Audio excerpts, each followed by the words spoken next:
सबरी कौन थी, कैसे सबरी बनी, इसका पूर्व जीवन क्या था?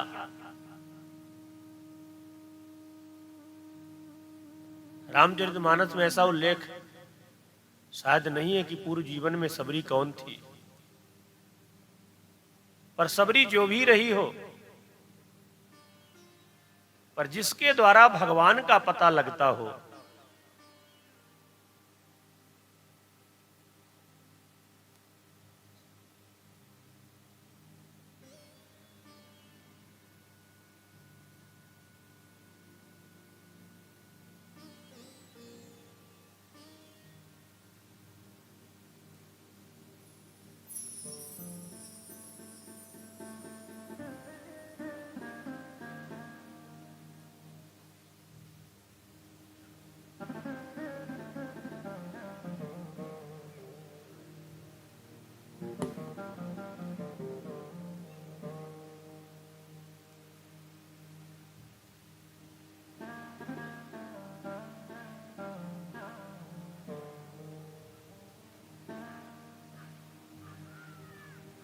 बोलिए श्री सीताराम जी महाराज की जय।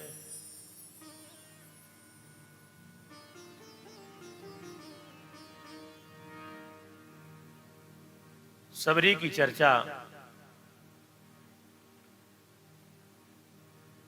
आप लोगों के बीच की ही सबरी थी, कहीं बाहर की नहीं थी।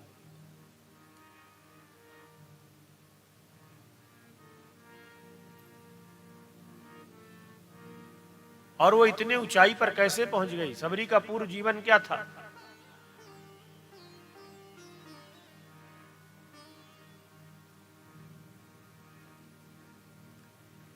तो कथा ऐसी आती है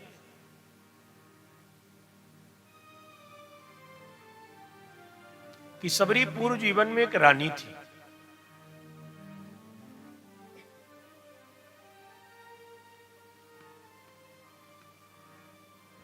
पूर्व जीवन में रानी बनी सबरी, अच्छा खासा वैभव था, पूरा राज समाज था। एक बार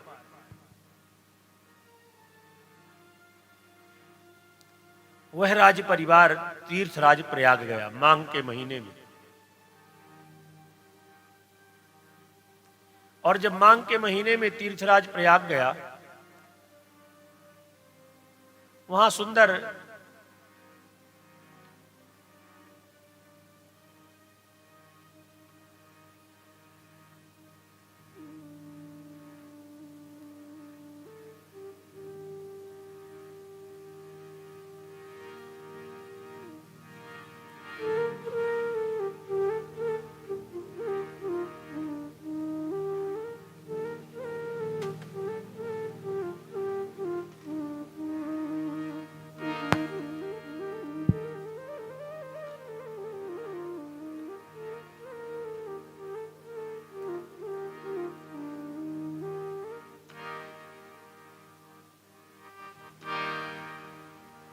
बोलिए श्री सीताराम जी महाराज की जय।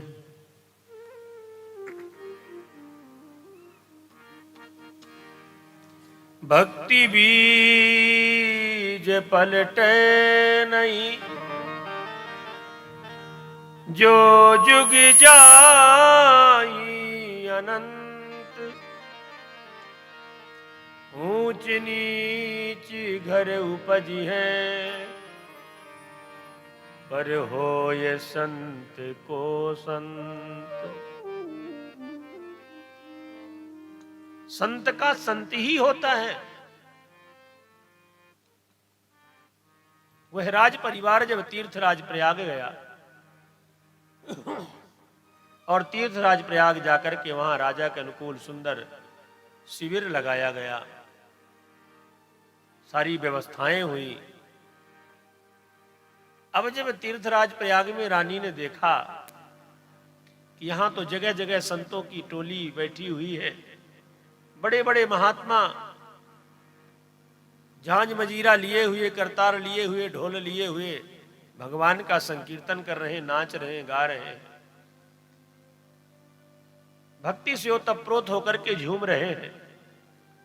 तो तो रानी का जी ललक गया कि काश मैं भी जाऊं, इन संतों के बीच में बैठ करके भगवान का नाम संकीर्तन करूं। यही तो जीवन का अलभ्य लाभ है।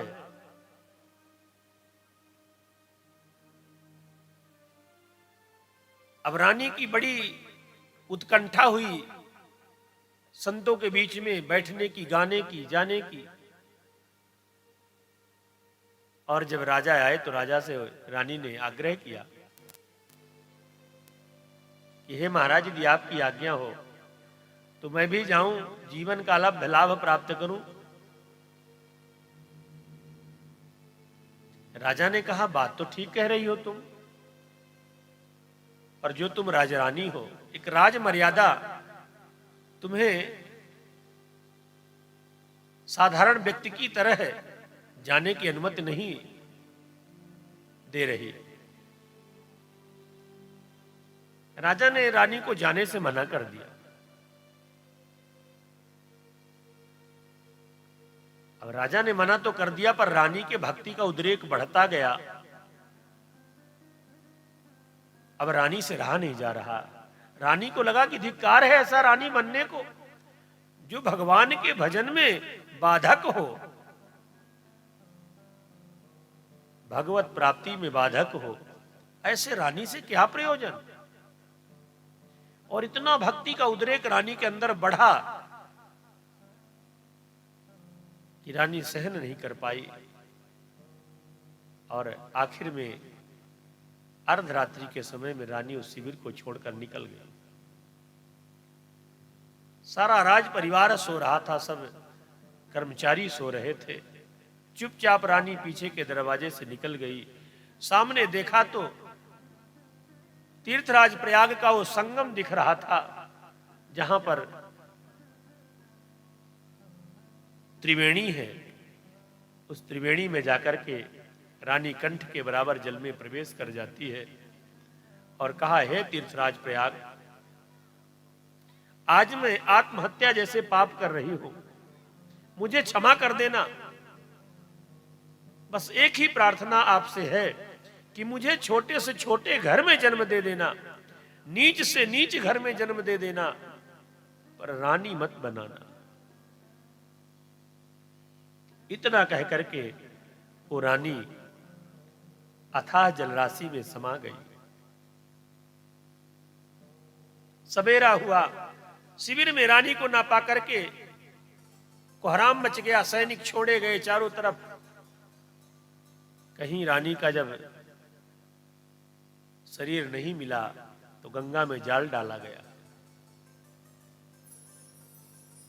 और उस जाल में रानी का शरीर तो मिल गया, पर प्राण जा चुके थे।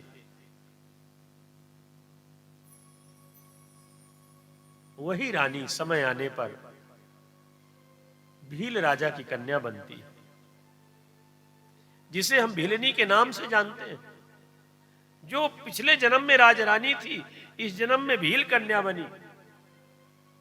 और भील कन्या बनकर के जब छोटे से ही इसके अंदर प्रबल भक्ति थी, भगवान के चरणों के प्रति अनुराग था।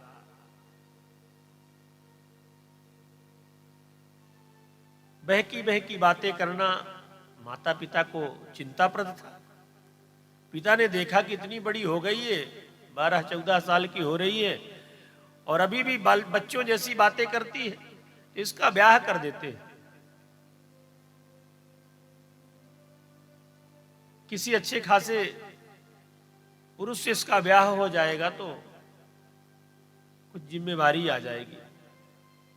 कहा कि करके सगाई में बर के संग ब्याही गई, ढर के तरुणाई नारी वृद्धा कहाँ होंगी।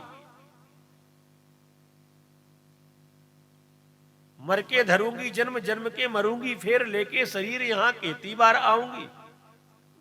ससुर रूपी स्वांग से न जोड़ूंगी नाता नया, छोड़ छोड़ माता अब मैं शीस ना गुआऊंगी। सबरी खड़ी हो गई, मां के हाथों से बालों को छुड़ा लिया और भाग देती है सबरी। सबरी ने देखा कि मेरे ब्याह के निमित्त बारातियों के भोजन के लिए बहुत सारे जीवों को हमारे पिताजी ने एक बाड़े में बंद कर रखा है। उनका मांस रांधने के लिए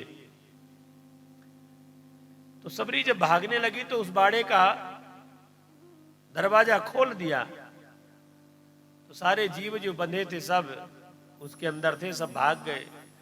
और भागते हुए उन जीवों ने आत्मा से कहा कि सबरी, तूने मुझे बंधन मुक्त किया है, भगवान तुझे बंधन मुक्त करेंगे। भागती भागती सबरी कितने जंगलों को पार करते हुए पंपा सरोवर के किनारे पहुंच जाती है, जहां मतंग मुनि का दिव्य आश्रम था। वहां सबरी पहुंच गई। पर अब सबरी की हिम्मत ना पड़ी कि महात्मा जी के आश्रम में चली जाए, तो बाहर बाहर सबरी रहती है।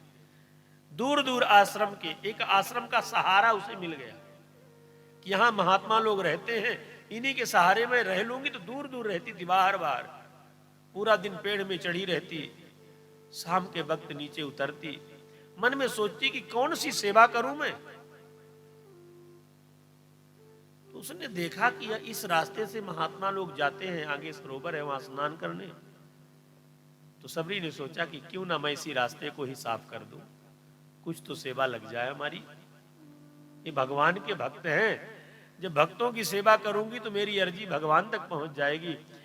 तो सबरी ने एक नियम ले लिया कि जिस मार्ग से महात्मा लोग जाते थे उस मार्ग को अपने हाथों से राम राम कहती हुई उस रास्ते को साफ कर देती।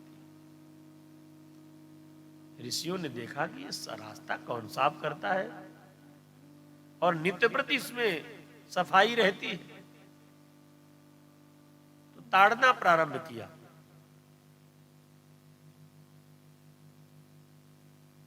नहीं ताड़ पाए। फिर देखा कि सबरी की ये महात्मा लोग समिधा लेने जाते हैं जंगल में, लकड़ियां लेने। तो चुपचाप सबरी रात्रि में लकड़ियां इकट्ठा करके और धीरे से आश्रम में छोड़ जाती। महात्माओं ने कहा कि समिधा भी आ जाती है, भाई कौन ऐसा सेवक है कि सेवा दिखाई दे रही है, सेवक दिखाई नहीं दे रहा।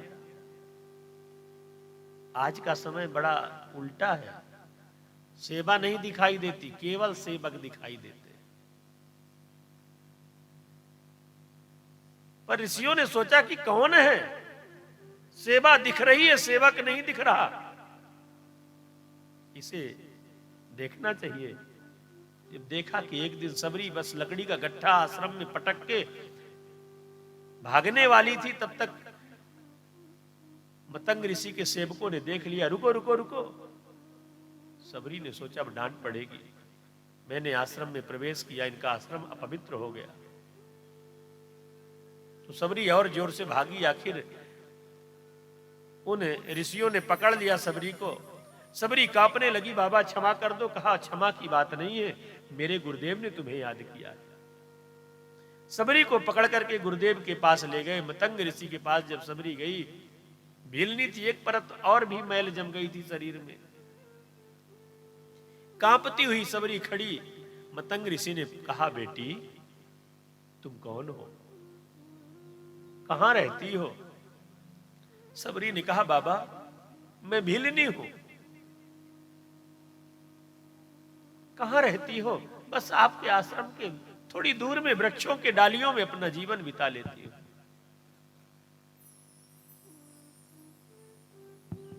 मतंग ऋषि ने कहा, बेटी आज से अब तुझे वृक्षों की डालियों में रात बिताने की जरूरत नहीं है, ये आश्रम तेरा है और आज से तू इस आश्रम में रहेगी। सबरी ने कहा, बाबा मैं भेलनी हूं, मेरे रहने से आपका आश्रम अपवित्र हो जाएगा, फिर नारी हूं, दुनिया की दृष्टि, मैंने तुझे बेटी कहा है और बेटी को बाप के घर रहने में क्या संकोच। और रही बात दुनिया की, तो मेरा नाम है मतंग। कुत्ते भौंकते हैं पर हाथी के चाल में कोई परिवर्तन नहीं आता, मेरा नाम मतंग है। मतंग माने हाथी होता है। तो मुझे दुनिया की कोई परवाह नहीं है। सबरी रहने लगी। दुनिया के लोगों ने विरोध किया पर मतंग ऋषि ने सबरी को नहीं छोड़ा। समय बीतता गया। धीरे धीरे मतंग ऋषि के जाने का समय आया। जब मतंग ऋषि के जाने का समय आया, सारे शिष्य परिकर चारों तरफ से घेर कर खड़े थे। सबरी ने देखा भीड़ क्यों लगी है। सबरी भी गई, पूछा क्या हो रहा बाबा यहाँ। लोगों ने बताया कि गुरुदेव का महाप्रयाण हो रहा है। महाप्रयाण? कहा हाँ, गुरुदेव अब इस धरती को छोड़कर भगवान के धाम जा रहे हैं। सबरी रोने लगी। सबरी गई, हाथ जोड़कर कहने लगी, बाबा आप चले जाओगे तो मैं कैसे रहूंगी, मेरा सहारा क्या होगा। मतंग ऋषि ने कहा, बेटी तुझे कहीं जाने की जरूरत नहीं है, तुम इसी कुटिया में रहना और राम राम कहना। मेरा शुभ आशीर्वाद है कि तुझे इसी कुटिया में एक दिन राम के दर्शन होंगे। स्वयं चलकर प्रभु श्री राम तुम्हें दर्शन देने आएंगे। इतना कहकर के गुरुदेव चले गए और गुरुदेव की वाणी को महामंत्र मान करके सबरी नित्य प्रति उस दिन से इंतजार करने लगी। और ऐसा इंतजार सबरी ने ये नहीं पूछा अपनी वाणी से कि कब आएंगे। गुरुदेव ने कहा कि एक दिन इसी कुटिया में तुझे राम के दर्शन होंगे, तो सबरी ने ये नहीं पूछा कब। नित्य नया इंतजार। सवेरा होता, सबरी पलक पावड़े बिछा करके खड़ी हो जाती दरवाजे में और देखती रहती, मेरा राम आ गया, मेरा राम आता होगा। पत्ते हिल जाते, डालियां हिल जाती, कहीं से जरा भी आवाज आ जाती तो सबरी एक मृगी की तरह देखने लगती, मेरा राम आ गया। सबरी को लगता था गुरुदेव ने कहा है तो राम जी जरूर आएंगे। गुरु की वाणी पर सबरी को विश्वास था, अटूट श्रद्धा थी।